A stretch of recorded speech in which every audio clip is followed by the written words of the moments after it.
President Burger Sweeney, AD.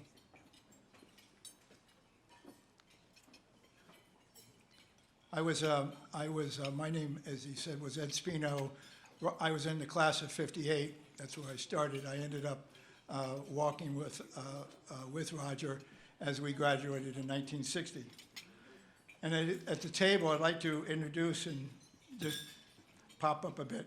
Roger and Franny LeClerc. Roger's is in the wheelchair. Franny.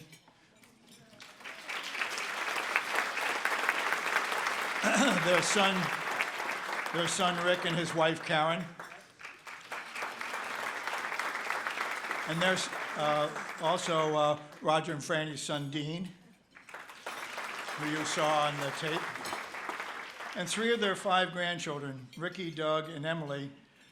Mary and Jeffrey were not able to be here as they're out of town and unable to make it. Franny's sister, Janet Wykowski.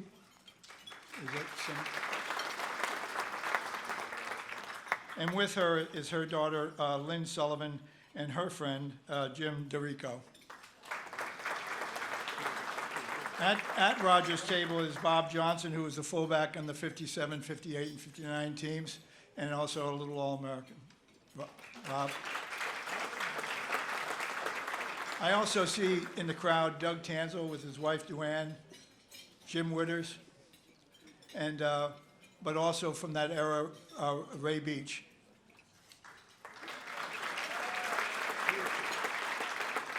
Roger thanks the selection committee for the privilege to be here tonight as one of the 11 honorees in the inaugural class to be inducted into Trinity's Athletic Hall of Fame. This could be viewed as a culmination of a journey started 68 years ago in Agawam, Mass. He reached this day because of people in his life who supported him and have been with him most of his adult life. He and Franny were married 60 years on July 4th, and over this period she has been his champion, #1 fan, and advocate in good times, and more recently a caregiver in trying times. Both Roger and Franny moved to Agawam from Springfield, Mass, but actually they didn't meet until their junior year because they had different homerooms. Agawam was a small town about 30 minutes from here. In 1951, Wikipedia says it had 10,166 people, and they had some renowned people there, and there was a list of 6. Roger LeClerc is on that list, along with Creighton Abram, who was chief of military in Vietnam, chief of our military forces in Vietnam from 68 to 72, and Annie Sullivan, who you remember was a tutor to Helen Keller. Both Roger and Roger entered Agawam High in 1950, but didn't go out for football in his freshman year. Harm Smith in his freshman year, but Harm convinced him to come out for the team in his sophomore year and became a steady influence for Roger when Roger's dad died the end of his sophomore year.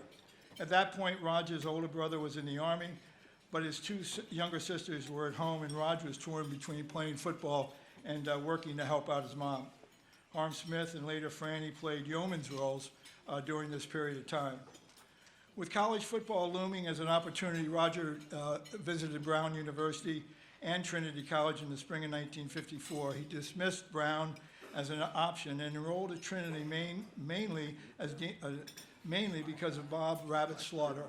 And Bob, thumbnail sketch, Bob was here from 1951 to 1982. He was, for 19 years, he was the sole trainer for the varsity sports, but he also was the swimming coach, and there's an award, the Bob Slaughter Swimming Award. Bob left here after being here 35 years and then spent 25 years with the United States Lawn Tennis Association, and I used to see Rabbit run out there during the Open and whatnot and help people. But he was, as I say, Franny's cousin-in-law, and that was very important for Roger. We played freshman football together, but clearly Roger, who roomed across the hall from me in New Dorm, and by the way, New Dorm in 1950s was finally named, I think, Jones Hall at some point in time. When I was there, I told my dad that I was in New Dorm, and he said, well, when was it built? And I said, gee, I don't know, like 5 or 10 years ago. Well, the thing was that they couldn't name it after the fellow who gave it. They owned the Oleo Margarine Company. His name was Jelke, and he ran a whole bunch of prostitutes out of New York City. My father, who graduated from Pennsylvania in 1923, said his uncle was there in his class, and he did the same thing. So there was maybe something about Oleo Margarine. But anyway, it was very clear. It was very clear that that Raj was unhappily homesick, and he left school and went home to Franny and worked in the Bigelow Stanford carpet mill for a year. And I also left Trinity for different reasons, but would for what would have been my sophomore year. Rabbit and head coach Dan Jesse, and Dan was a coach before Don Miller. Dan was here for 35 years. Retired in 1966, was president of the Coaches Association, the only one from a small college. And they continued to work on Raj, and he and I returned in the fall of 1956. Trinity at that time was an independent, but we reported up to the NCAA and the Eastern Collegiate Athletic Association. The NCAA said Raj and I could play football, but ECAC said no, and also they made him ineligible for baseball. So we practiced during the week with that team, which was a great team, but on the weekends, we had to sit out the games in street clothes. At least I did. I came from New Jersey, whereas Agawam and Franny were 35 minutes away, and I think you get the picture. Raj went on to achieve what his son said during the 57, 58, and 59 seasons for football and baseball, and it should be noted that the NFL with the Chicago Bears, they had future rights on Roger. We were originally the class of 58, so they had future rights to the extent it was viewed, his graduation class was viewed as 1958. And the AFL was just being formed in 1959, and the drafting process was not as public, either in the NFL or the AFL as it is today. Following the 1959 season, the Chicago Bears, founded, owned, and coached by legendary George Halas, another strong male figure in Roger's life, called Roger to Chicago, where, accompanied by his young wife, Franny, he signed a contract to play for the Chicago Bears. You may wonder why the quotation gestures. Here's why. On November 24th, 1959, a team was, the AFL was being formed, and a team by the name of the Denver Bears drafted Roger #1 as a #1 draft pick, and they sent him a telegram. Some of us know what telegrams were, and they sent him a telegram to Roger LeClerc at Trinity College, and supposedly it was never delivered. They followed that up the next day on November 25th with a letter, and where they welcomed him and told him that he was their #1 pick and they wanted him as a center, linebacker, and kicker. Well, on December 5th, he and Franny went out and signed a contract with the Chicago Bears. The Denver, and that letter sort of mysteriously showed up in the athletic department shortly after he got back from Chicago. And but anyway, that was the good news. Roger's feats as a kicker and linebacker for the Bears were, incidentally, he and Franny and the boys and Ricky and Dean, Rick and Dean lived at 5 and 1 was much different than it is today. They lived in various hotels in different parts of Chicago, and finally in an apartment community near O'Hare, from which he and a number of teammates would carpool to the Bear facilities. After 8 years in the pros, Roger retired and became a full-time Agawam resident. In the off-season during those years with the Chicago Bears, he was a substitute teacher at Agawam while working as a car salesman, a mutual fund salesman, and in retirement. Much different than today, where they're selling homes like for $39 million, these guys.